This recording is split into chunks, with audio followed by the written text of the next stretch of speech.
Sa isyu ng Ang Bayan, Agosto 21, 2025. Panagutin si Marcos sa madudugong krimen sa digma. Budget 2026, budget pambayad utang para sa korupsyon at pasismo.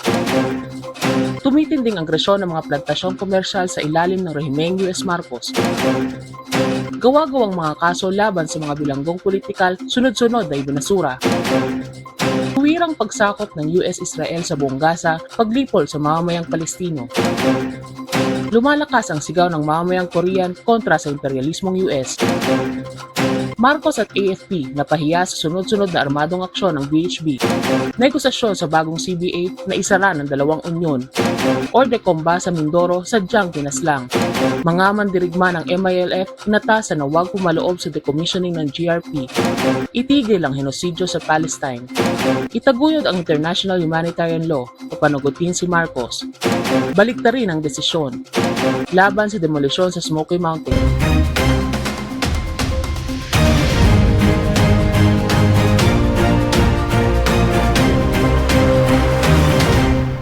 Sa isyu ng Ang Bayan, Agosto 21, 2025. Editorial, panagutin si Marcos sa madudugong krimen sa digma. Sukdulang kahangalan ang ginawang pagpapasinaya ni Marcos sa pagpupulong ng Asia-Pacific Regional Conference on International Humanitarian Law sa Makati City noong Agosto 11 hanggang 14. Sa harap ng kinatawan ng iba't ibang mga bansa, nagpanggap si Marcos na maamo at masunurin sa mga prinsipyo at aluntuntunin ng IHL. Garapalang nagsinungaling si Marcos para pagtakpan ang dugo ang record ng kanyang rehimen sa paghahasik ng terorismo ng Estado at pagsusulong ng walang habas sa digma laban sa bayan. Habang dinadaos ang komperensya sa Makati, nagpalipad ang Armed Forces of the Philippines ng mga jet fighter noong madaling araw ng Agosto 13 at naghulog ng ilang 500 librang bomba sa probinsya ng Bukidnon. Niyanig ng mga ito ang mga bundok at mga kalapit na komunidad ng mga lumad at magsasaka sa barangay Dumalaging sa bayan ng Ipasugong. Ilang araw bago nito, mamibigat na bomba rin ang iyong manig sa kalupaan ng barangay San Isidro sa Las Navas, Northern Samar na inihulog ng AFP ng alas 2 ng umaga. Hindi malayo sa komunidad ng mga katutubong mamanwa sa lugar. Noon namang madaling araw ng Agosto 2, mamibigat na bomba rin ang inihulog ng AFP sa barangay Magibay sa Tagkawayan, Quezon, hindi malayo sa komunidad ng mga magsasaka. Ang paghuhulog ng mabibigat na bomba mula sa ere ay tahasang paglapastangan ng pasistang rehimeng Marcos sa IHL. Tuwirang inilalagay nito sa peligro ang buhay ng mga sibilyan. Binawasak at nilalaso nito ang lupa at kagubatang pinagpunan ng kabuhayan at iba pang rekurso ng mga katutubo. Hatid nito'y malalim na trauma at takot sa mga komunidad. Taliwas din ito sa batas na nagbabawal sa labis na mapumuksang mga sandatang nagdudulot ng malawak na pinsala. Ang IHL o mga batas sa digmaan ay kulumpo ng mga alituntunin at protokol sa kondukta ng armadong sigalot. Nakatuon ang mga ito pangunahin sa paggalang sa mga karapatan at pangangalaga sa kapakanan at kagalingan ng mga taong hindi kalahok o hindi nakalahok sa labanan. Mga sibilyan, gayon din ang mga sugatan, may sakit at mga bihag sa digma na pawang wala na sa katayuang lumaban. Liban sa paghuhulog ng bomba, labag din sa mga batas ng digmaan ang marahas sa pagkontrol ng AFP sa mga sibilyang komunidad, pagboblokeyo sa pagkain at komersyo, persahang pagpapalikas at konsentrasyon sa mga evacuation center, pagdeklarang no man's land sa kanilang mga barangay, pagbabawal na magtrabaho sa bukid at kainin, pagka-curfew, persahang pag-recruit sa CAFGO at pagpapatrabaho sa mga tao, kabilang ang pag-iigib ng tubig na walang karampatang bayad, paggamit ng infrastrukturang sibilyan at iba pang hakbangin ng pagpapataw ng kapangyarihan ng militar. Sa tangkang pigilan ng mamamayan na magbuklod, magpahayag ng kanilang hinaing at lumaban, ipinapataw ng AFP ang batas militar sa mga barangay at komunidad. Walang habas ang paglabag ng mga demokratikong karapatan. Binubuwag ng militar ang sariling mga organisasyon ng taong baryo, persahan silang pinapasurrender at sinisindak upang sumapi sa mga organisasyong tinatayo ng AFP. Ang sumusuway sa utos ng AFP ay tinuturing na sumusuporta sa PHB at pinupuntirya ng walang katapusang pagbabanta at target ng pamamaslang. Mula nang maupo si Marcos, kaliwat kanan ang pagpaslang at pagmasaker ng AFP sa mga sibilyan at pagkatapos ay bibihisan ng mga bangkay at palalabasing mga mandirigma ng BHB. Tahasang pagyurak din sa mga batas ng digmaan ang sadyang pagpatay sa mga revolusyonaryo at mga ordecomba o mga mandirigma na wala na sa katayuang lumaban. Kabilang sa mga biktima ang mag-asawang Benito Chamson at Wilma Austria at 7 nilang kasamahan. Dinakip sila habang bumabiyahe sa Catbalogan, Northern Samar, isinailalim sa torture bago pinaslang at tuluyang pinasabog ang mga bangkay sa gitna gitna ng dagat. Mula nang maupo si Marcos noong 2022, halos 80 ng mga nabihag ng kanyang mga armadong galamay ang brutal na pinatay. Hindi rin iilan ang dinakip, iligal na kinulong sa mga sikretong kulungan na sa mga kampo militar sa tangkang pagbalik na rin sila sa kanilang paniniwala. Ang lahat ng kahindik-hindik na krimeng ito ni Marcos sa ilalim ng IHL ay pinag-utos niya sa kanyang mga opisyal at pastisang galamay sa militar at pulis. Nagsisilbi ang lahat ng ito sa imbing layunin na durugin ang armado at hindi armadong paglaban ng sambayanang Pilipino. Ang kamakailang deklarasyon ni Marcos na wala ng grupong gerilya sa Pilipinas ay hudyat ng lalong madugong kampanya ng panunupil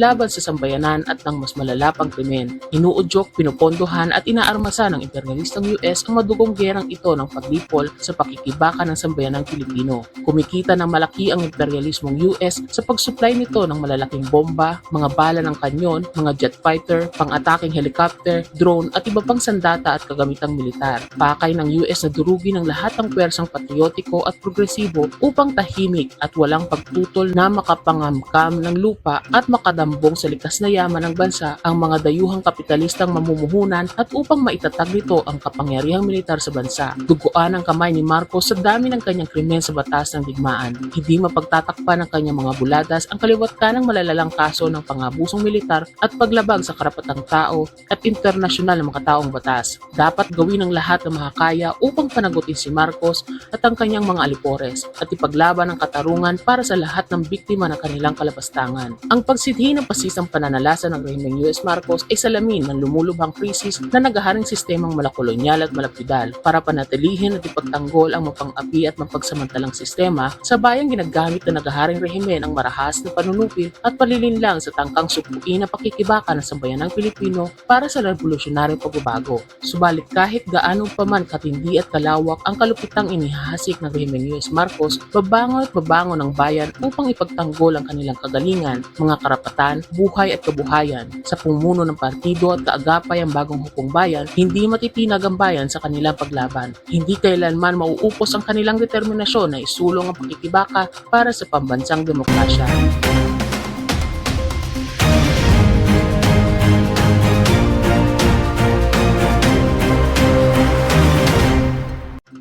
Budget 2026, budget pambayad utang para sa korupsyon at pasismo. Walang pinag-iba ang layunin at diin ng pambansang budget para sa 2026 sa budget ng nakaraang mga taon. Nakatuon pa rin ito sa pagbabayad ng utang, pagbubundat sa mga burokrata kapitalista at kasabot nilang mga burgesyang komprador at pagwawalda sa dambuhalang pasistang makinarya ng Estado.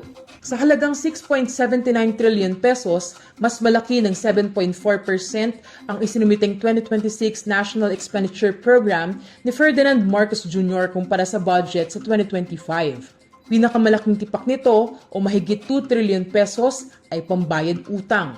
Ang 950 billion nito ay para lamang sa interes na mas mataas ng 102 billion kumpara sa kasalukuyang taon. Nasa 1.1 trillion naman ang nakalaang bayad para sa principal na utang. Sa ilalim ni Marcos, nadagdagan ng 3.26 trillion ang utang ng Pilipinas na nasa 17.27 trillion pesos na noong Hunyo. Malala pa, mangungutang na naman si Marcos ng 2.68 trillion pesos para puna ng deficit o kakulangan sa budget. Tulad sa nakaraan, malaking bahagi ng budget o 1.56 trillion ay para sa mga ingranding proyektong infrastruktura, karamihan mga kalsada at sistema ng transportasyon. Nakapailalim ang mga proyektong ito sa programang Public-Private Partnership na ngayon ay bahagi na rin ang Luzon Economic Corridor na nakatakdang tutustusan ng mga utang mula sa US at Japan. Dala ng grandiosong mga proyektong ito ang malawakang pagpapalayas, pag-agaw sa kabuhayan at pagwasak sa kapaligiran. Bahagi rin ng budget pang infrastruktura ang 274.9 bilyong para sa mga proyektong flood control. Taliwas sa buladas ni Marcos na mahiya naman ang mga sangkot sa palpak ng mga proyektong ito, patuloy niyang binubuhusan ang mga ito ng pondo. Mula 2022 hanggang 2025, naglaan si Marcos ng 545 bilyon para dito. Ipinagmamayabang ng rehimen ang pagtaas sa pondo para sa edukasyon, kalusugan at pabahay, subalit kulang na kulang pa rin ito para sa pangangailangan ng sektor. Tumaas ng 18.9% tungong 928.52 billion pesos ang budget ng Department of Education. Pero halos para lamang ito sa isahang dagdag allowance na ipinaglaban ng mga guro. Walang dagdag na budget para itaas ang kanilang sweldo sa nakabubuhay na antas, sa konstruksyon ng bagong mga classroom, dagdag na guro at personnel, mga itinuturing na salik sa mababang kalidad ng edukasyon at pahirap sa mga guro, magulang at estudyante. Kulang na kulang ang budget para tustusan ang libreng edukasyon sa kolehiyo. Samantala, tumaas ng 87.9% ang budget ng Department of National Defense kumpara sa higit 378.89 billion pesos sa kasalukuyang taon tungong 430.9 billion sa 2026. Halos 200% na mas malaki ito sa budget na 221.6 billion pesos noong 2022.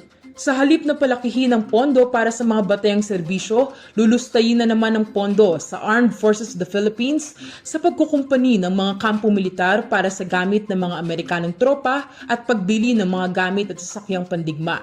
Alinsunod ito sa estratehikong plano ng US na gamitin ng AFP sa pinaghahandaan nitong gera laban sa kapwa imperialistang China.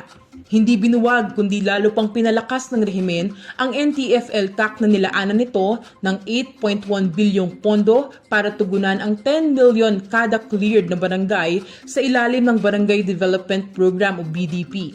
Mas malaki ito ng 314% sa inilaan sa ahensya sa 2025. Sadyang ibinaba ang alokasyon ng ahensya sa 2025 matapos malantad sa pagdinig sa Kongreso na wala ni isa sa 885 na proyektong ipinailalim sa BDP ang nakumpleto noong 2024. Laganap ang mga ulat kaugnay sa hindi tapos na mga daan at hindi angkop ng mga proyektong pangkabuhayan ng BDP.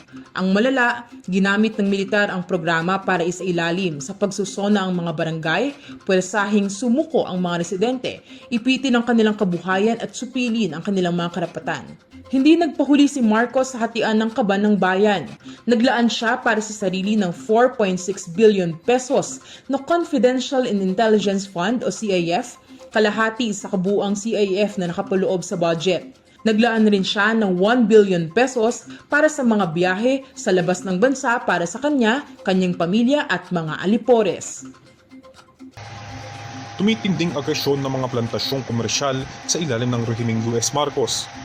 Walang habas ang pagpapalawak ng mga plantasyong komersyal sa ilalim ng rehimeng US Marcos na umaagaw sa lupa at kabuhayan ng mga magsasaka, manggagawang bukid at mga katutubo sa iba't ibang panig ng bansa. Noong Agosto 3, inanunsyo ng Department of Agriculture o DA ang pagbuo ng Joint Memorandum Circular na kinabibilangan ng 38 pambansang ahensya ng gobyerno upang pabilisin ang pag-aproba sa mga tinaguriang estratehikong pamumuhunan sa sektor ng agrikultura at pangingisda. Nakatuon ng DA sa pagpaparami ng ine-export na produkto na mataas ang halaga tulad ng palm oil, saging, pinya, kakao, kape, kawayan, goma at iba pa, at pagpapalawak ng mga lupaing maaaring sakupin ng mga korporasyon para sa kanilang plantasyon sa pamamagitan ng industry roadmaps o plano sa pagpapaunlad sa produksyon. Matapos pirmahan ni Marcos ang bagong batas na magpapahintulot sa 99 taong pagpapaupa ng lupa sa mga dayuhang korporasyon, tiyak na mas dadami pa ang mga plantasyong itatayo sa bansa. Lalong mawawala ng seguridad sa pagkain ng bansa, bunga ng paliit na nailalaan para sa produksyon ng palay, kulay at iba pang pagkain, dagdag pa sa malawakang pagpapalit gamit ng lupa para sa real estate at engrande at makadayuhang infrastruktura. Agresibong inaagawan at pinagkakakitaan ang mga magsasaka at katutubo ng lupang matatamnan. Marami sa kanila ang natataboy sa mga liblib at napipwersang pumasok sa iba't ibang hanap buhay. Ang iba ay ginagawang kontraktual na manggagawa ng mga korporasyong kumakamkam sa kanilang lupa, kabilang ang mga manggagawa sa mga plantasyon sa tumatanggap ng pinakamababang sahod. Paglawak ng mga plantasyon. Ang Pilipinas ang ikatlong pinakamalaking taga-export ng saging sa buong mundo. Nasa 450,000 hektarya ang kabuuang plantasyon ng saging sa bansa. Pinakamalaki sa mga ito ang Dole Philippines na may 20,000 hektarya ang plantasyon sa Davao at Bukidnon. May plano itong palawakin ng 12,000 hektarya ang plantasyon nito sa susunod na panahon. Ang iba pang malalaking plantasyon ay ang sa Tagum Agricultural Development Company sa Panabo, Davao City, Sumifro Corporation, Lapanday Food Corporation at Unifruti Tropical Philippines. Sa Davao, kung saan naroon ang mayorya ng mga plantasyon, nasa 476 peso kada araw ang karaniwang sahod ng manggagawang bukid. Noong Hulyo, inanunsyo ng PVDEC na ipapaupa nito sa Del Monte Philippine Incorporated o DMPI ang 226.4 hektaryang lupain na Special Economic Zone sa Misamis Oriental na nakategorya bilang gamit industrial. Planong gawing plantasyon ng pinya at papaya ang lupa. Maliban pa dito, may 30,000 hektaryang plantasyon ng pinya ang DMPI sa Bukidnon at Misamis Oriental na tinaguri ang pinakamalaking plantasyon sa buong mundo. Sa kabila ng dambuhalang kita ng kumpanya, nasa 461 peso kada araw lamang ang sahod ng mga manggagawa sa plantasyon. Aabot sa 1,000 pamilya ang mapapalayas at 1,000 magsasaka ang mawawala ng hanap buhay dahil sa pagtayo ng 6,000 hektaryang plantasyon ng oil palm sa kumpanyang Konsuhi at Hacienda Asia Plantations Incorporated sa Candoni, Negros Occidental. Nasa 488 peso kada araw ang minimum na sahod ng manggagawang bukid sa plantasyon. Sa tala ng estado noong 2022, nasa 63,380.85 hektarya ang kabuuang lawak ng plantasyon ng oil palm sa bansa. Plano ng DA na palawakin pang saklaw nito tungong 117,212 hektarya sa taong 2033. Liban sa mga ito, nakatakda ring palawakin ang mga komersyal na plantasyon sa kape at kakao sa Soksargen, Davao at BARMM at Mangga sa Pangasinan, Isabela, Pampanga, Cebu City at Zamboanga City. Bilyon-bilyong dolyar ang inuuwing kita ng mga dayuhang korporasyong may-ari ng mga plantasyon sa Pilipinas. Wala itong pakialam sa idinudulot nitong matinding pagkasira sa kalikasan. Ang malawakan at walang rendang paggamit ng mga kemikal at pestisidyo at pataba ay lumalason sa lupa at katubigan at nagdudulot ng matitinding sakit sa mga manggagawang bukid at kanilang pamilya. Kapag inabandona, ang mga plantasyon ay hindi na matamnan dulot ng ilang dekadang paggamit ng kemikal na pestisidyo at pataba. Inaabot ng dekada bago muling mapakinabangan o bumalik sa dating sigla ang mga lupaing ginawang plantasyon. Gawa-gawang mga kaso laban sa mga bilanggong politikal, sunod-sunod na ibinasura. Noong nagdaang mga linggo, sunod-sunod ang pagbabasura sa gawa-gawang mga kaso laban sa 18 bilanggong politikal. Dito sa kanila ang nakalaya na pinatunayan nito na ang kinaharap nilang mga kaso ay gawa-gawa at walang batayan. Layon lamang nitong lipitin at matagalan silang ibimbin sa mga kulungan. Noong Agosto 14, nakalaya ang konsultant ng National Democratic Front of the Philippines na si Renate Gamara at mga manggagawa at aktivistang sina Johnny Bore at Raul Razo. Kasunod ito ng pagwawalang sala sa kanila kasama ang dalawang iba pa na sina Tirso Alcantara, consultant ng NDFP at organisador ng magsasaka na si Dionisio Almonte sa mga kasong kidnapping may kaugnay ng pagpaslang at bigong pagpaslang. Pinararatangan silang sangkot sa pagkidnap at pagpaslang sa isang sundalo at bigong pagpaslang sa isang dating rebelde sa Mauban, Quezon na naganap noong Mayo 2007. Noon ding Agosto 14, nakalaya sina dating UP student Regent Desiree Aranilla Patunog at organisador ng magsasaka na si Maria Teresa Buscaino matapos ibasura ng korte ang kasong illegal possession of firearms and explosives na isinampa sa kanila at kina Andres Eli at Olivar Millo. Sila ang tinatawag na Mexico 4. Ibinasura ang kaso dahil sa kawalan ng sapat na ebidensya. Nananatiling nakakulong sina Millo at Eli dahil sa mga kasong pinakaharap pa sa mga korte sa Nueva Ecija at Zambales. Noong Agosto 6, ipinawalang sala ng isang korte sa Taguig City ang kaso ng illegal possession of firearms and ammunition laban sa 5 bilanggong politikal na tinaguriang Santa Cruz 5. Ang 5 ay kinabibilangan ng konsultant ng NDFP na si Adelberto Silva, Ireneo Atadero, Heda Calderon, Edicel Legazpi at Julio Luciana. Ayon sa korte, hindi sapat ang ebidensya at kaduda-duda ang pamamaraan ng pagkuha ng ebidensya laban sa kanila. Nakalaya na sina Atadero at Luciana habang nauna nang nakapagpiyansa si Calderon noong Hunyo 2019. Mananatiling nakakulong sina Silva at Legazpi sa iba pang kinakaharap na kasong pagpatay.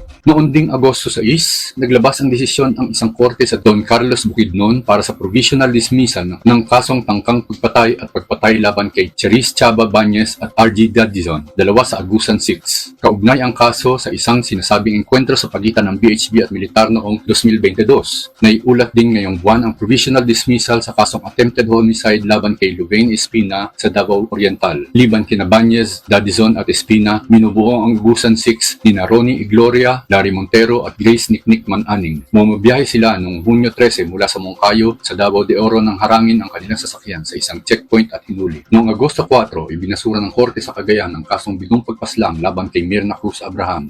Inaresto si Abraham noong Enero 27 habang kasama ang kanyang pamilya sa isang mall sa San Miguel, Bulacan. Nakalaya siya isang linggo matapos magpiyansa. Sa isang resolusyon noong Mayo 29, ibinasura ng Department of Justice ang asuntong terrorism financing na isinampa ng mga puwersa ng Estado laban kay Mirna Zapanta. Si Zapanta ay isang taong simbahan at tagapagtaguyod ng karapatan ng mga magsasaka. Walang sapat na ebidensyang nagpapatunay sa paratang na nagpopondo siya sa BHP. Tagumpay din sa mga bilanggong politikal ang pagtanggal sa abusong warden ng Tacloban City na si Jail Inspector Eva Naputo noong Agosto 16. Inireklamo si Naputo ng Altermedia Network at iba pang grupo dahil sa kanyang pag-abuso sa mga bilanggo, lalo na kontra sa tinaguriang Tacloban 5 na kinabibilangan ng mamamahayag na si Frenchie May Cumpio at taong simbahan na si Mariel Dumiquil. Sa harap ng ilang legal na tagumpay na ito, patuloy ang panawagan para palayain ang higit 700 bilanggong politikal sa bansa na dumaranas ng lubhang matagal na detensyon dahil sa mabagal na pag-usad ng mga pagdinig sa reaksyonaryong korte at mga taktika ng pag-antala ng rehimeng Marcos at armadong puwersa nito.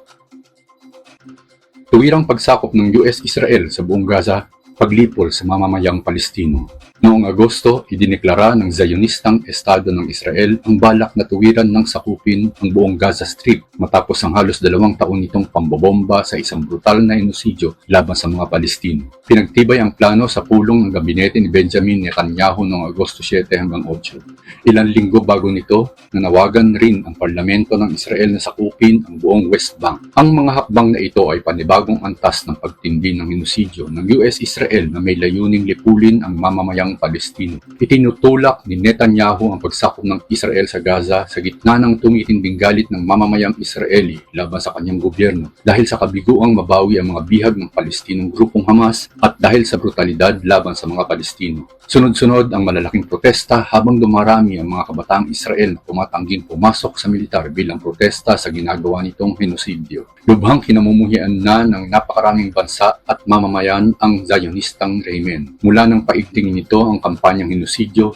walang lubay ang mga pagkilos at aksyon ng milyon-milyong mamamayan sa buong mundo na tumitindig para sa pagpapalaya ng Palestine. Halos 90% na ng teritoryo ng Gaza ang kontrolado ng mga puwersa ng Israel. Ang natitira na lamang ay ang Gaza City at mga refugee camp sa gitna ng Gaza. Nakasiksik ang 2 milyong Palestino sa mga lugar na ito kung saan dumaranas sila ng araw-araw na pambobomba at pananalakay, matinding gutom at kahirapan. Alinsunod sa plano, bibigyan ng mga Palestino ng hanggang Oktubre 7 sa araw ng ika-2 taon mula nang simulan ng Israel ang mga atake para lumikas mula sa Gaza City, ang pinakamalaking syudad sa loob ng engklabo. Kasunod nito ay maglulunsad ng malawakang atake ang Zionistang militar sa syudad at iba pang hindi nasasakop na bahagi ng buong Gaza. Di umano, ang plano ay para wakasan ang Hamas, pagtatapos sa giyera at paghatid ng makataong ayuda sa mga sibilyan. Tinawag ng mga grupong Pilipino ang planong ito na kahindik-hindik. Kinundi na rin ng mga grupo sa iba't ibang bansa, internasyonal na mga institusyon at mga mamamahayag ang naturang plano. Mula pa Marso, absolutong ipinagbawal ng Israel ang paghahatid at pagmamahagi ng ayuda. Tanging ang tinaguriang Gaza Humanitarian Foundation na magkatuwang na pinatatakbo ng mga puwersang militar ng US at Israel ang pinayagan nitong mamahagi ng pagkain. Hindi bababa sa 859 na Palestino ang sadyang pinatay ng mga sundalong Israeli habang nakapila sa mga distribution site ng GHF. Dagdag sila sa mga napatay habang nag-uunahan sa napakasalat na pagkaing ayuda. Umabot na sa walang kapantay ang gutom sa Gaza. Umaabot sa 210 Palestino, karamihay mga bata, ang namatay dahil sa gutom. Noong Hulyo lamang, 74 ang namatay dahil sa malnutrisyon. Marami nakaratay na, kabilang ang mga batang wala pang 5 taong gulang. Dagdag sila sa mahigit 60,000 na direktang pinatay at 150,000 ang nasugatan sa pambobomba at pang-aatake ng Israel sa 22 buwang henosidyo. Kinundina ng napakarami ng bansa gamit ng US at Israel sa pagkain bilang armas sa pagsupil sa mapanlabang diwa ng mga Palestino. Wala pa ring tigil ang pambobomba at pang-aatake ng Israel sa Gaza Strip. Noong Agosto 10, napatay sa pambobomba ng US-Israel ang mamamahayag na si Anas Al-Sharif kasamang isa pang korespondent ng Al Jazeera na si Muhammad Kreike at ang kanilang mga camera operator na sina Ibrahim Zahir, Mohamed Nufal at Mohamed Aliwa. Lubhang paglabag ito sa ilalim ng internasyonal na makataong batas kung saan itinuturing na protektadong mga individual ang mga mamamahayag sa gitna ng armadong sigalot. Mula 2023, lampas 200 mamamahayag na ang sadyang pinatay ng US-Israel sa Gaza.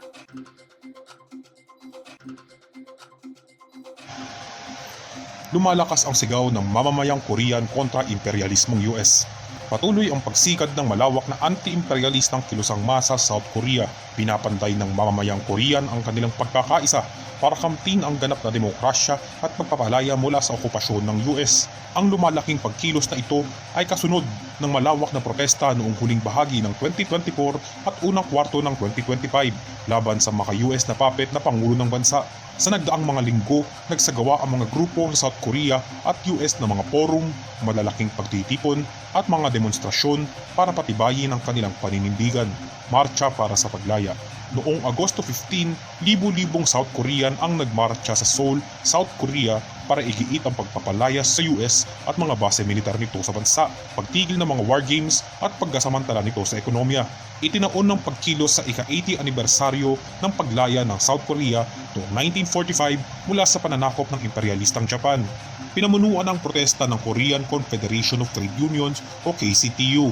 Napakalaking banta ng imperialismong US sa buhay at kapayapaan sa Korean Peninsula ayon sa KCTU. Batid ng mga Korean ang panganib na dala ng US-South Korea War Games tulad ng Ulchi Freedom Shield 2025 na inilunsad simula Agosto 18 at tatagal hanggang Agosto 28. Naniniwala ang masang South Korean na ginagamit ang mga war games na ito para kaladkarin ang kanilang bayan sa gera ng US laban sa katunggaling imperialistang China.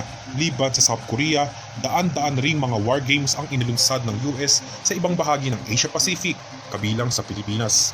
Nagmarcha ang mga grupo patungo sa Gwanghwamun, Seoul, kung saan nagtalumpati si South Korean President Lee Jae-myung. Malayo pa ay hinarang na sila ng mga pulis. Binatikos nila ang Pangulo sa nakatakda nitong pakikipagpulong kay US President Donald Trump sa darating na Agosto 25. Naniniwala sila na ang pulong ay maghahatid lamang na higit pang ganansya sa US at kahirapan sa masang South Korean. Itinutulak ni Trump sa South Korea ang taunang pagbabayad nito ng 10 bilyong dolyar para ponduhan ang okupasyon ng US mula sa dating 1.13 billion dolyar sa ilalim ng Special Measures Agreement. Itinutulak din niyang dagdagan ng gastos sa depensa tungong 5% ng Gross Domestic Product o GDP para ipambili ng armas mula sa US sa halagang $87 billion. Itinutulak rin ni Trump na sang-ayunan ni Myung ang bagong mga kasunduan hinggil sa pagpapakat ng mga tropa ng US sa South Korea kontra China. Magpapataw rin si Trump ng 25% taripa sa mga produkto ng bansa. Isang araw bago nito, nagprotesta ang mga grupo sa pinakamalaking dayuhang base militar ng US sa Camp Humphreys sa Pyeongtaek, Gyeonggi. Sa US, pinangunahan ng Korean na grupong Nodutdol ang mga demonstrasyon sa iba't ibang estado ng US noong Agosto 15 to 16 para ipanawagan ang pagpapalayas ng US sa Korea, People's Summit for Korea. Higit 500 delegado mula sa US, South Korea at mga bansa sa Europe ang dumalo sa kauna-unahang People's Summit for Korea towards National Liberation sa New York City noong Hulyo 25 to 27. Pinangunahan ng Nodutdol ang aktibidad na nilahukan din ng mga grupong pambansa demokratikong Pilipino nakabase sa US tulad ng Bayan USA. Ipinatawag ang pagtitipon bilang tugon sa pagtindi ng aktibidad militar ng US sa Korean Peninsula simula nang magsara ang mga negosasyon sa pagitan ng US at North Korea noong 2019. Mula noong 2022, lubhang dumami at tumindi ang mga US-South Korea War Games. Nagsagawa ang US Forces Korea ng 200 araw na mga War Games sa Korea noong 2023 at 275 araw na mga pagkasanay noong 2024. Sa loob ng 2 araw na programa, ibinahagi ng mga aktivista sa People's Summit ang mga pananaw at aral mula sa mga pakikibaka sa Korean Peninsula para palayasin ang mga base militar ng US, mapayapang bukasan ang Korean War at itaguyod ang mga demokratikong karapatan. Nagbahagi ang mga aktivistang grupo sa US ng kanilang mga pagsisikap na tutulan ang pagpapalawak ng budget militar ng US at iba pang patakaran ni Trump. Sa madaling salita, nasa 87 na ospital lamang sa buong bansa ang saklaw ng ipinagmamayabang ni Marcos na programang zero billing o walang bayad na para lamang sa mga pasyenteng nasa ward. 5.3 bilyong piso ang kinita ng Petron sa unang hati pa lamang ng 2025 mula sa walang ampat na pagtaas nito ng presyo ng langis. Agosto 14, pandaigdigang araw ng pag-alala para sa mga comfort women kung saan patuloy na ipinanawagan ng hustisya at pananagutan para sa libo-libong kababaihang ginawang alipin sexual ng mga persong Japanese noong ikalawang digmaang pandaigdig. Nasa 15,862 pesos kada buwan ang bawas sa kita ng mga driver ng jeep dahil sa sobrang taas ng presyo ng langis. Cypermethrin ang sanhi ng pagkalaso ng 268 na estudyante sa Sibalom Antique noong Hulyo. Sa kabila na isa ito sa pinakamabagsik na pestisidyo, patuloy ang malawakang gamit nito sa Pilipinas.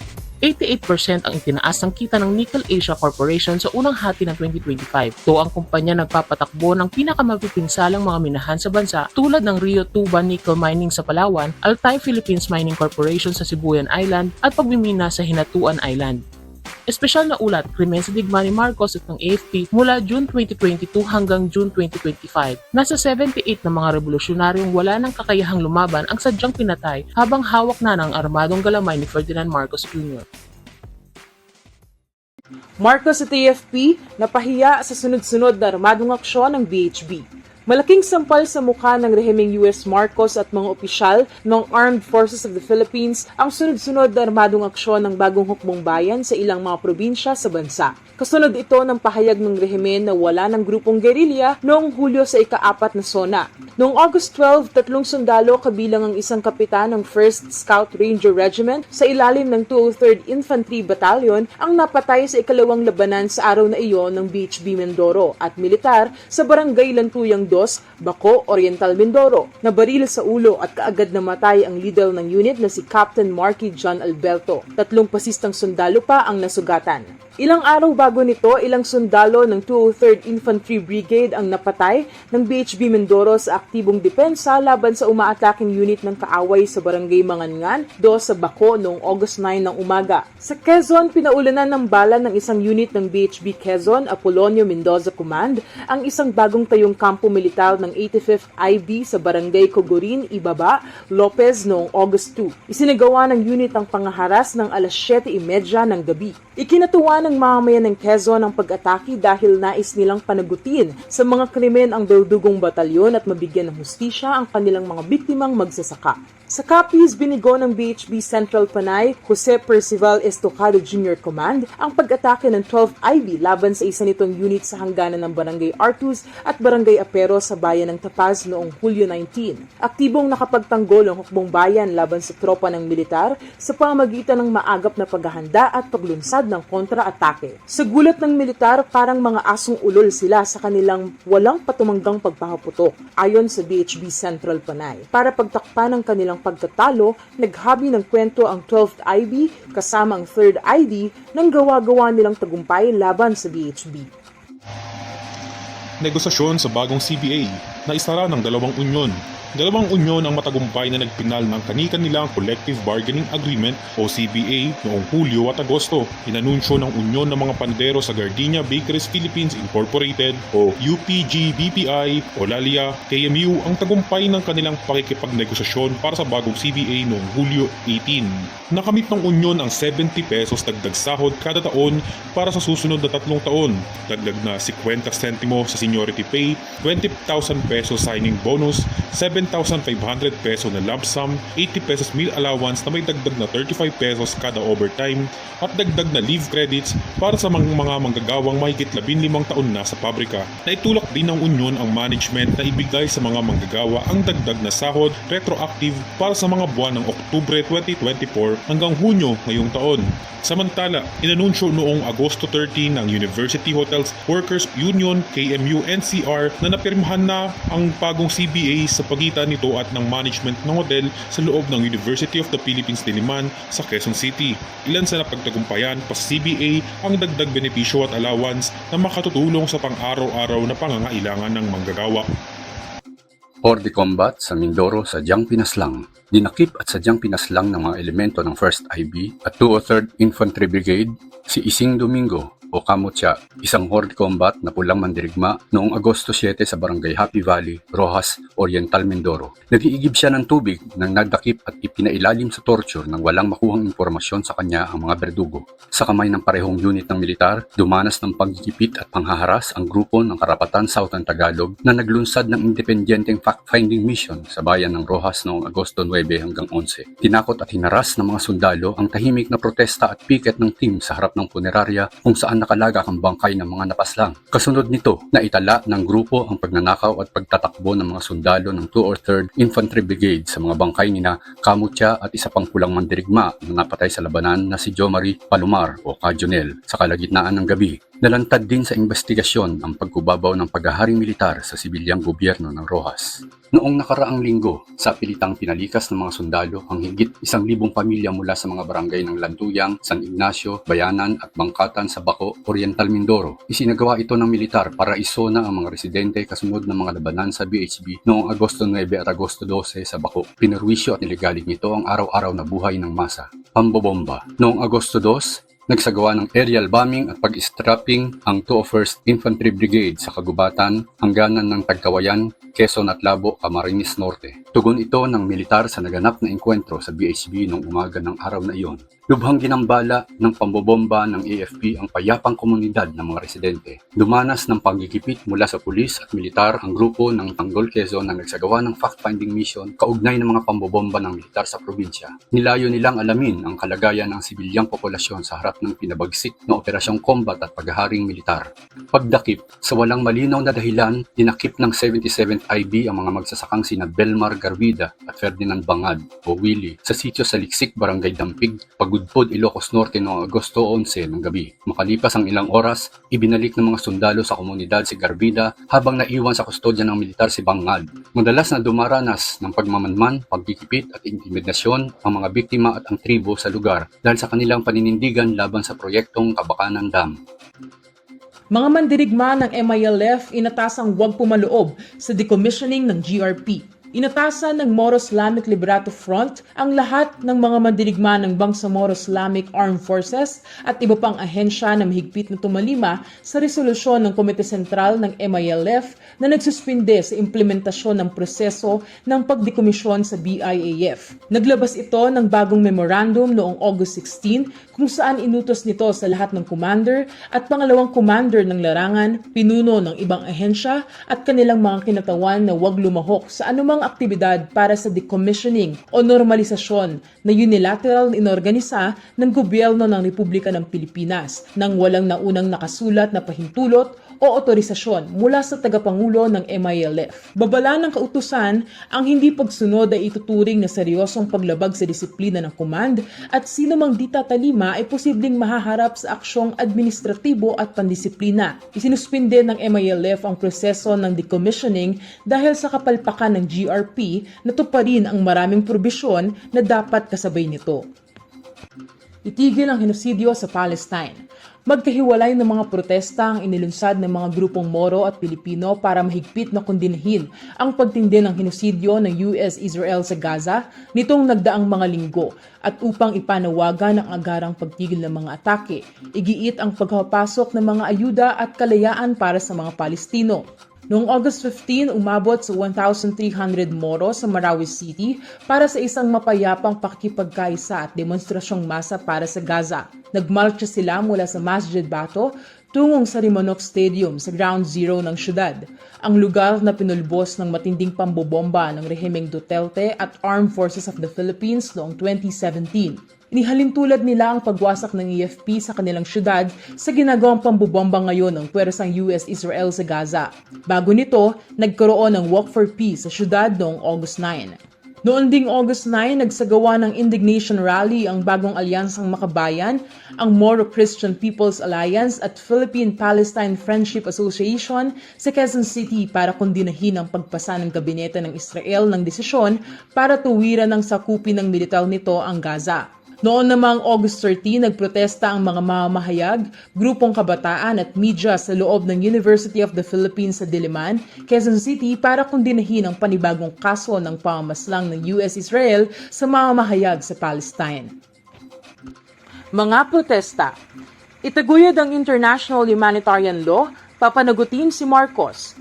Daan-daan ang nagmarcha tungong Menjola sa Maynila noong August 19 para gunitain ang ika-76 na anibersaryo ng International Humanitarian Law at panagutin ang rehimeng US Marcos sa seryosong paglabag nito sa naturang mga panuntunan.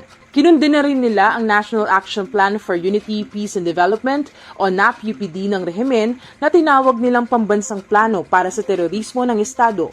Noong August 13, sinugod ng mga progresibong grupo ang Asia-Pacific Regional Conference on IHL na nooy ginaganap sa Makati City. Kinundina nila ang panguna sa komperensya ng Rehimeng Marcos na tinawag nilang numero 1 tagalabag ng IHL sa bansa. Isang araw bago nito, nagtipo ng mga estudyante sa UP Diliman para gunitain ang araw ng IHL at ilantad ang seryosong paglabag ng Rehimeng Marcos dito, kabilang sa mga kututubong mamamayan.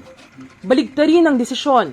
Tumungo ang mga progresibong organisasyon sa Korte Suprema noong August 12 para igiit na baliktarin nito ang desisyon na nagbasura sa impeachment complaint laban kay Sara Duterte na ipinasa ng Kongreso sa Senado. Laban sa demolisyon sa Smoky Mountain, nagprotesta sa harap ng Manila City Hall ang mga residente ng Smoky Mountain noong August 18 para igiit sa alkalde ng syudad na si Isko Moreno na makipagdialogo sa kanila dahil sa mga banta ng pagpapalaya sa kanilang komunidad. Isinasagawa ang demolisyon para sa 100 megawatt na waste-to-energy incineration plant na itatayo sa lugar.